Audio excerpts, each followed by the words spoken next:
జీవితంలో విజయాన్ని పొందాలంటే నీ పని పట్ల నీవు నిజాయితీగా ఉండాలి.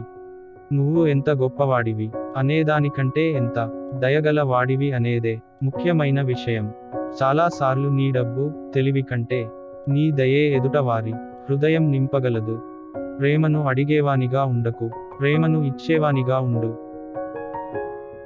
విజయాన్ని పొందే వారి పెదవులపై ఎప్పుడూ రెండు విషయాలు ఉంటాయి. ఒకటి మౌనం, రెండవది చిరునవ్వు. అందమైన వారు ఎప్పుడూ మంచిగా ఉండకపోవచ్చు, కానీ మంచివారు ఎప్పుడూ అందమైన వారే. బంధాలకు మరణం అంటూ ఉండదు. మనమే మన అహంతో, అవివేకంతో బలవంతంగా చంపేస్తాం. నమ్మకం, ప్రార్థన, ఈ రెండూ అసాధ్యమైన వాటిని కూడా సుసాధ్యం చేయగలవు. నీవు మాట్లాడే మాట నిజమైందిగా, అవసరమైనదిగా, మృదువుగా ఉండాలి.